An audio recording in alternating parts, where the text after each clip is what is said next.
These are 3 simple techniques that I use as a 50-year-old for a flawless base routine every single time. We're gonna always start out with color correcting first. Under my eyes here, we got like a purpley blue. There's a spot right there. I got some red around my nose and some red on my chin. For this blue and purple under my eyes, what's opposite blue on the color wheel is orange, and what's opposite purple is yellow. So we want like a medium peachy tone. And the opposite of red on the color wheel is green. So that's what we're gonna use around here.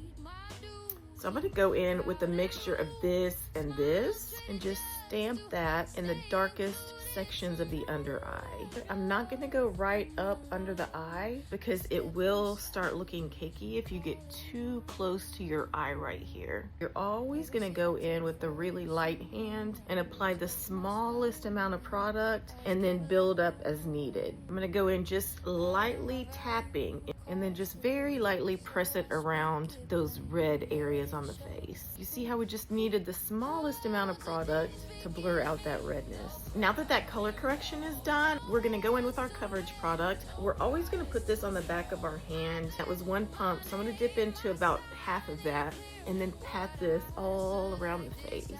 So you wanna spend a good amount of time blending each light layer. Now, I still have all this product left, but I don't feel like I need any more coverage. By applying such light layers, it's really going to help the coverage product look like it's one with the skin and not like you have a lot of foundation just kind of sitting on top, emphasizing your lines and texture. You want to wait at least 5 minutes before you apply your powder. When you apply your base product, it's still wet for a few minutes.